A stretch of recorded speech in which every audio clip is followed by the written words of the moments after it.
Okay, so this is me as a young corporal here, where I had some hair, like vanilla ice. It's me after the mortgage industry, and it's all falling out, you know. But I don't think I could fit in a uniform that size with a 34 waist and a 17 neck if I tried, right? You have to shave some stuff off. But I was a 1st Battalion, 3rd Marines. I am United States Marines, served honorably for my country. I've been in the mortgage business for 17 years, going on 18 now. And about 7 years ago in my career, I decided I'm just going to make a radical move and stop doing conventional, stop doing FHA, stop doing RD, 203K, all of it, because I was tired, seriously, of being a jack of all trades, master of none, and I wanted to do one thing and do it better than anybody else. So I decided I was going to focus on VA. I very quickly became known as the VA guy in Michigan. And I went to the state of Michigan and created a continuing education real estate course and created the School Military Mortgage Boot Camp. And I've taught over 1,500 realtors alone just in Michigan, and probably another, 2,000 or so across the country, and over 1,000 loan officers. And the thing that I keep finding over and over and over again is that this is not like riding a bike. You don't just remember VA. If you are not in it daily, practicing it on a regular basis, you will forget it. Instructors, raise your hands.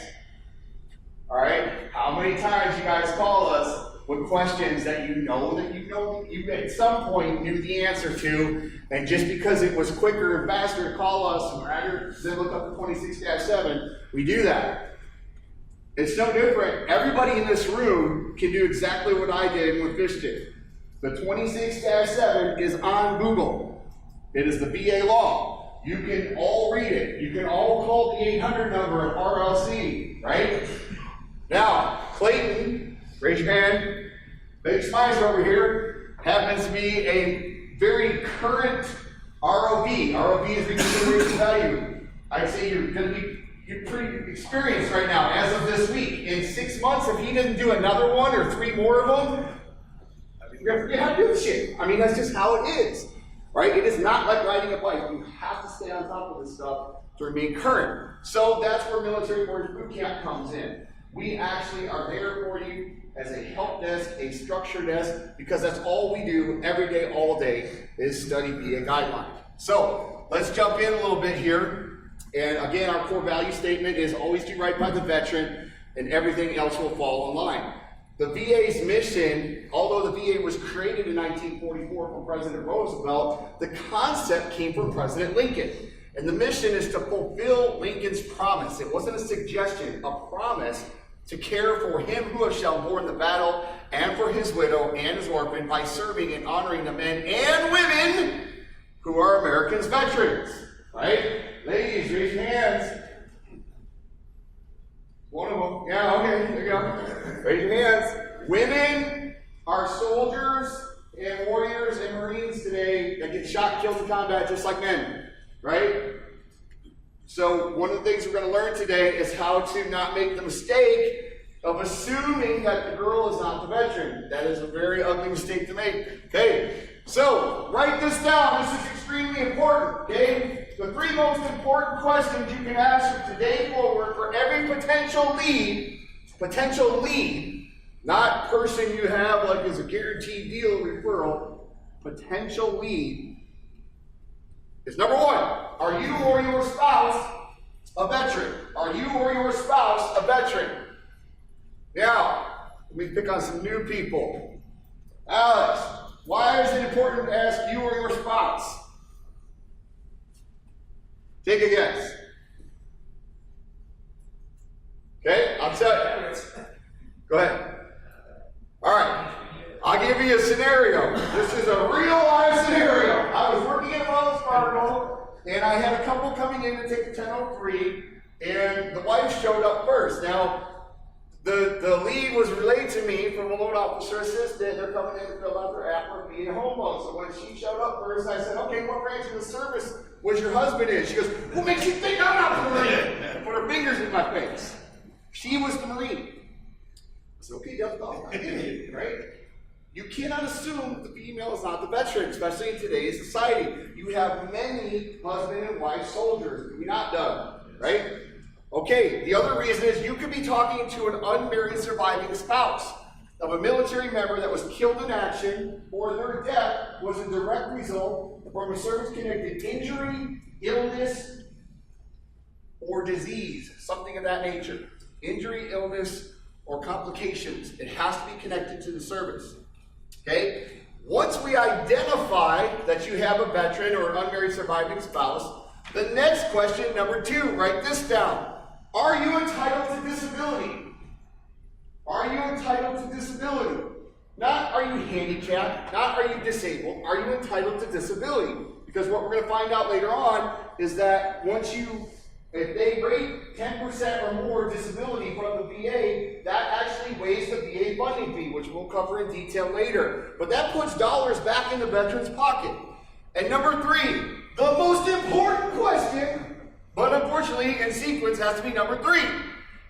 Please write this down, put asterisks by it, exclamation points, underline it, highlight it. Do you have a certificate of eligibility yet? Say that with me, class. Do you have a certificate of eligibility yet? From now on, we're going to shorten it to an acronym called COE. Okay? I wish Michelle Dugan was here.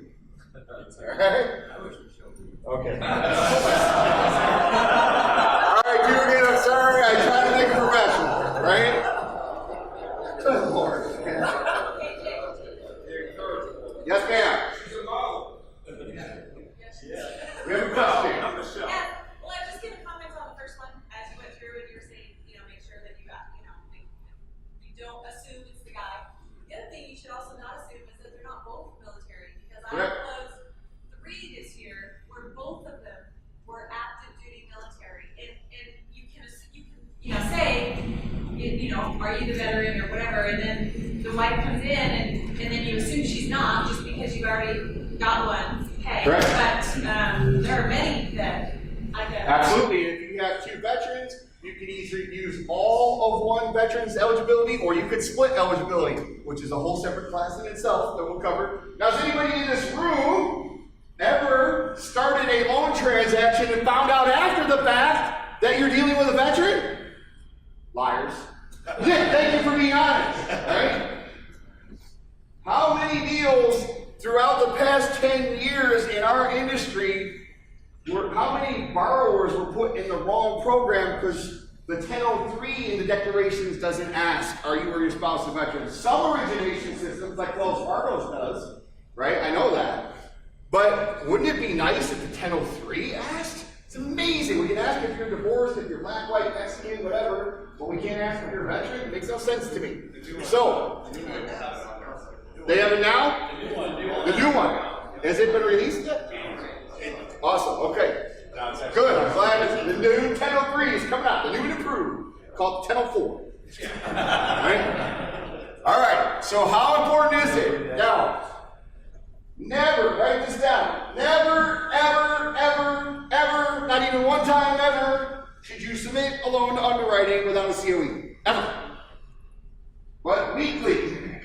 Literally. Weekly, fish. This happens. Weekly, monthly, all the time.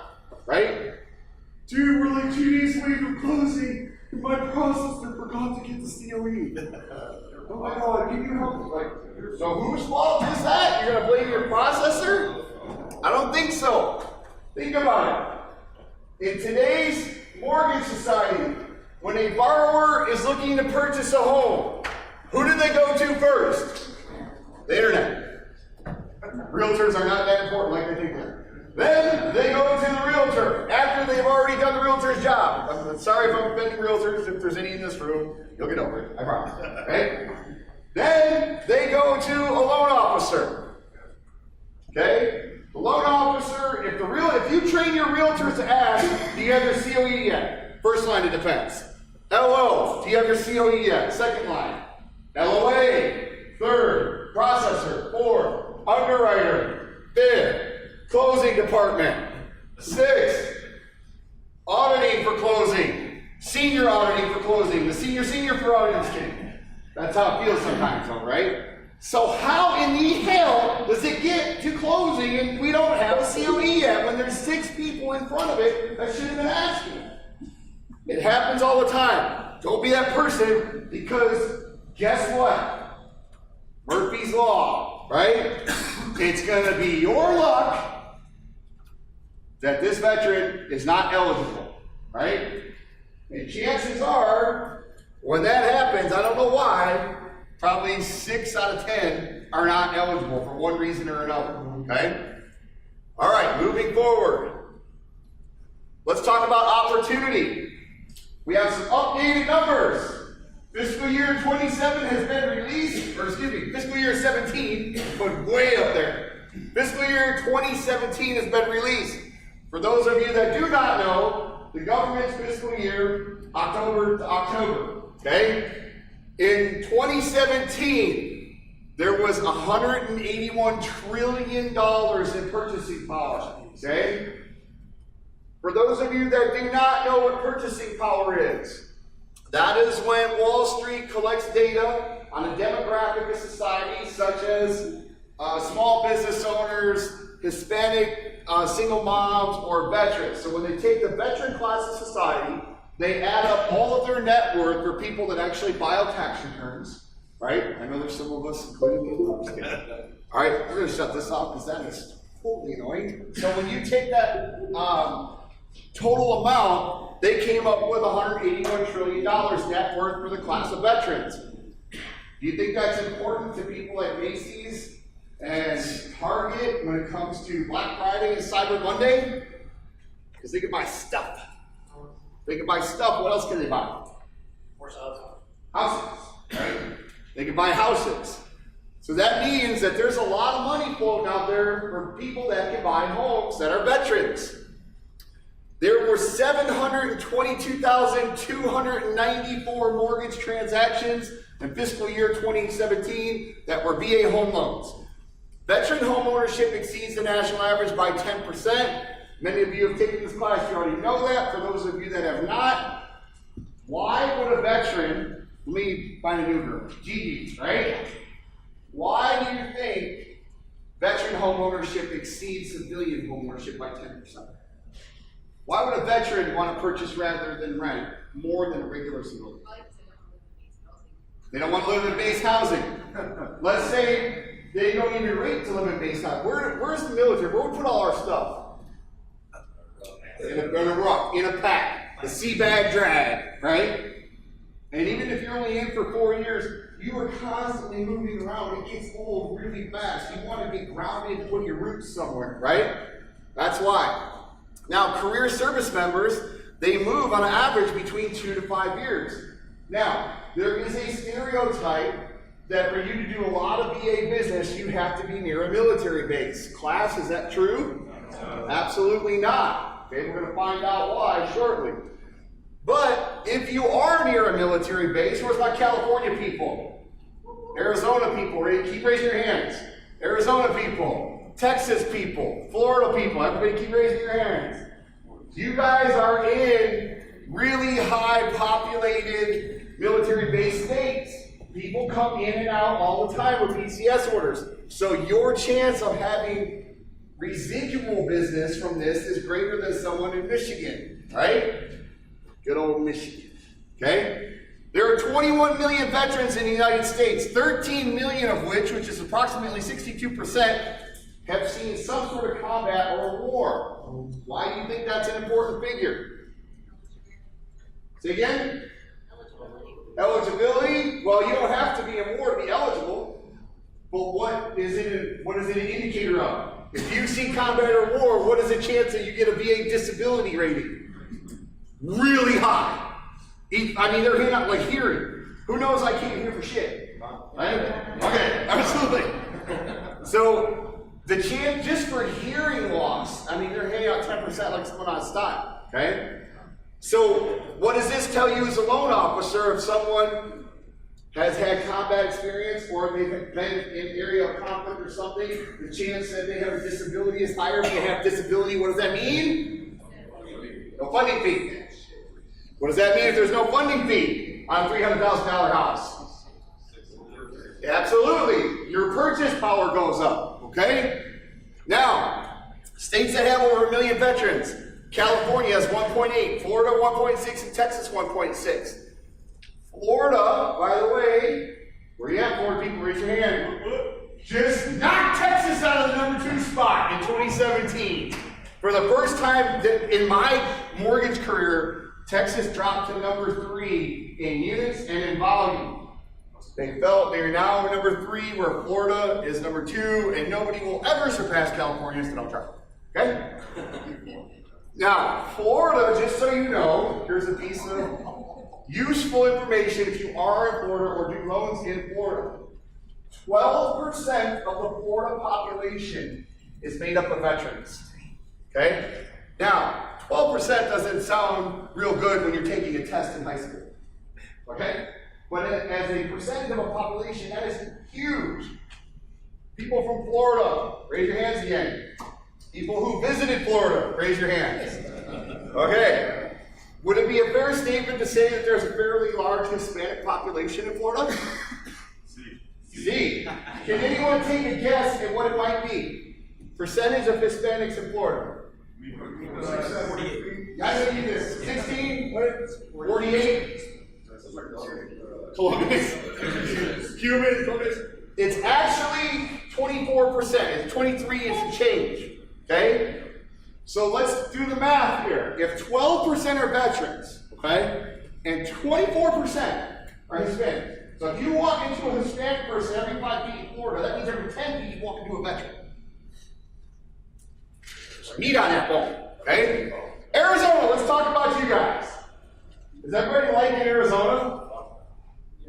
What? Seriously? I love it here, man. It's all quiet, sleepy desert, man.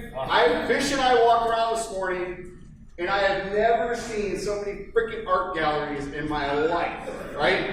I'm like, of all the businesses that should go under, it should be that. But they thrive out here. Like, who just has that kind of disgusting money to go spend money on art like that?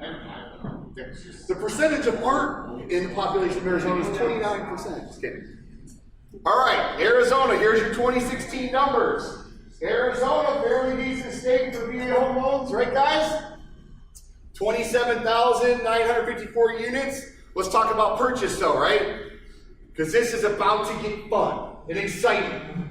Last year, you did 12,567 units. You did 2.9 billion in volume, and your average loan amount was 236,603. Here is 2017, ding, ding, ding. You increased your units by 9.6%, a little bit went up, okay? 2906, the volume went up, but look at the purchase. Purchase skyrocketed 63% to 19,790 units. 12,567, 19,790. We decided we were going to stop doing Earls, right? And we decided to learn how to go out and get realtor business. That means your volume increased. The average loan amount didn't go up that much. So what? Your purchase volume went up. Purchase money drives this business, does it not, Johnny Fowler? Amen. All right. Do lenders like refis? Earls, right? Earl, my other brother. VA doesn't like Earls. No. Ginny Mae doesn't like Earls. VA doesn't buy Earls because it's helping the veteran. Ginny doesn't like Earls, right? That's why they put a ban on the, was it Ginny 1 or 2? Pool 1 or 2? Both. Okay, 6 months, right?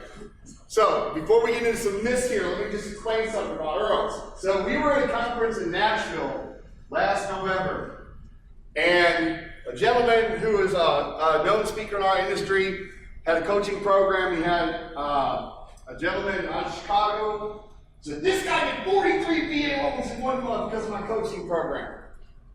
And they were all Earls. I got up and I went, wow, you did 43 loans that don't have a credit report, don't have income, don't have assets, don't have an appraisal. You're the fucking man.